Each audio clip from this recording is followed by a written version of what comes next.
Tubuh manusia terbentuk daripada 60 trilion sel. Pernahkah anda terfikir bagaimana sel-sel berkomunikasi, replikasi dan memperbaharui? Semua ini berlaku di dalam persekitaran dalaman badan. Persekitaran dalaman terdiri daripada cecair di 12 bahagian utama badan.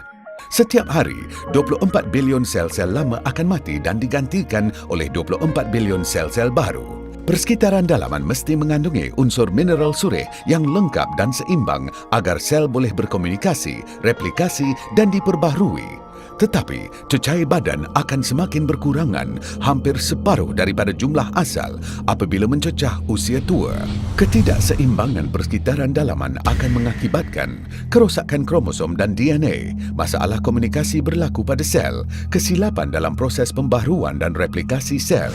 Plasma hidup dipercayai lebih daripada 100 tahun ke atas keberkesanannya mengembalikan keseimbangan mineral dalam persekitaran dalaman badan. Ahli sains terkenal Perancis, Kington, yang juga merupakan seorang doktor yang bertauliah, ahli biologi, ahli fiziologi, ahli kemanusiaan dan perekecipta.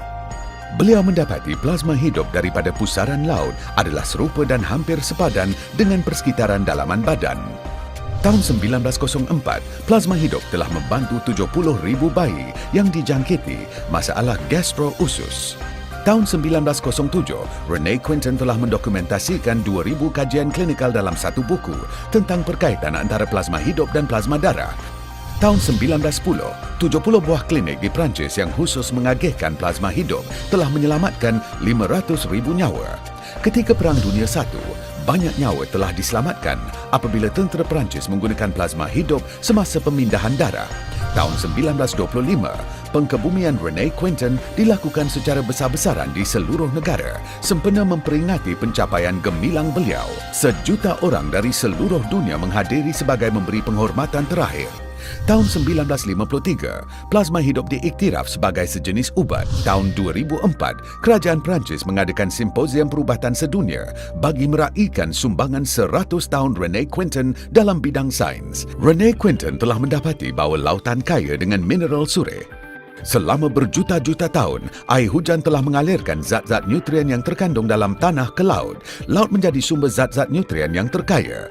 Pusaran air laut memusa nutrien yang terkumpul selama berjuta-juta tahun dari dasar laut. Ini telah menarik sejumlah besar phytoplankton dan hampir 40,000 jenis zooplankton. Zooplankton menghadam phytoplankton dan nutrien dalam laut, seterusnya menghasilkan 83 jenis elemen bioketersediaan. Plasma hidup mempunyai 5 keunikan. Plasma hidup mengandungi 83 jenis unsur bioketersediaan yang dapat membantu pemulihan unsur-unsur yang berkurangan di dalam badan kita dengan pantas. Mineral surih plasma hidup adalah dalam bentuk berhablur dan mampu diserap terus oleh tubuh badan. Ini kerana saiznya adalah 50,000 kali lebih kecil daripada saiz mineral biasa. Komposisi plasma hidup adalah hampir sepadan dengan plasma darah dan cecair luar sel manusia. Justru amat membantu menambahkan kandungan unsur-unsur surih plasma darah. Kajian mengesahkan plasma hidup mempunyai tenaga untuk menggalakkan komunikasi antara sel dan pembaharuan sel baru. Plasma hidup dihasilkan dan dimasukkan ke dalam vial kaca dengan menggunakan teknologi pensterilan sejuk dalam persekitaran bergrade pharmaceutical. Plasma hidup adalah 100% tulen dan tidak melalui sebarang radiasi ultra-ungu. Plasma hidup mendapat pensijilan daripada ISO, GMP dan disahkan halal. Plasma hidup dapat membantu menyokong perkembangan fetus yang optimum, menggalakkan tumbesaran dan perkembangan yang optimum di kalangan kanak-kanak, menggalakkan kesihatan oral yang optimum, menggalakkan kesihatan kulit, menyokong kesihatan wanita, membantu penghasilan hormon yang optimum, menggalakkan fungsi usus, menyokong fungsi otak yang optimum, memulihkan fungsi pernafasan ke tahap normal. Plasma hidup membantu mengembalikan keseimbangan mineral dalam persekitaran dalaman badan untuk kesihatan yang optimum.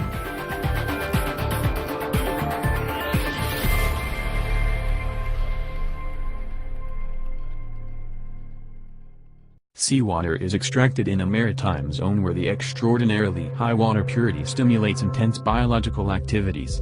The rare plankton bloom vortex is located in Golfo de Vizcaya situated in the Atlantic Ocean. The seawater is extracted from a depth of 30 meters.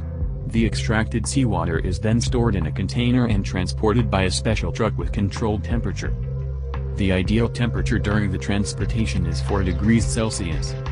When the product arrives at the laboratory, it is stored in a cold room prior to being processed. The preparation process is extremely rigorous in order to avoid factors that could affect any of active components within the seawater.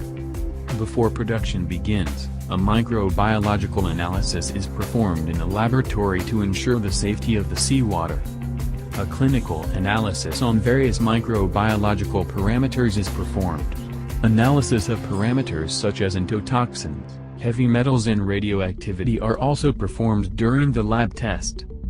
The seawater is isotonized through a completely natural method by mixing it with spring water instead of the desiccation process. The process of transforming the seawater into an isotonic is part of René Quinton's original protocol that is designed to conserve all the active properties and components in the seawater. During the production, the seawater is subjected to a cold microfiltration process in a globally patented process that adheres to FDA food supplement and GMP guidelines in an ISO Class 5 cleanroom. The seawater is then sterilized using a double inline cold microfiltration process in order to preserve all its properties.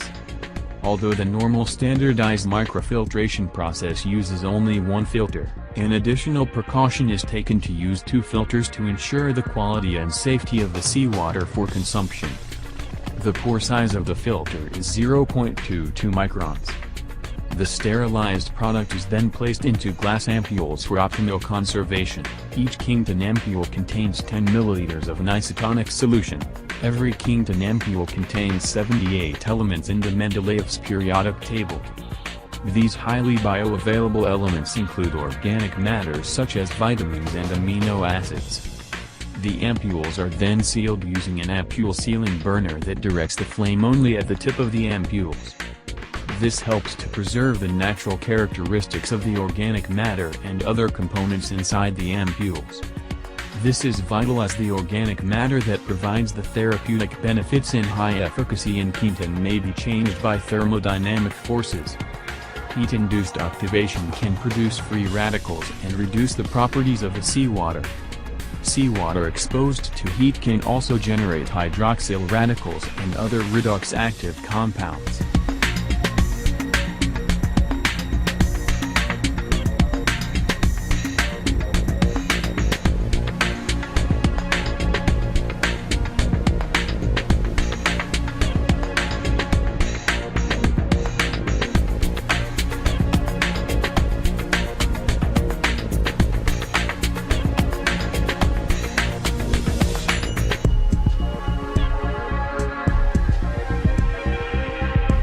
The final product is then packaged to protect the integrity of the glass vials and the active components of Kington.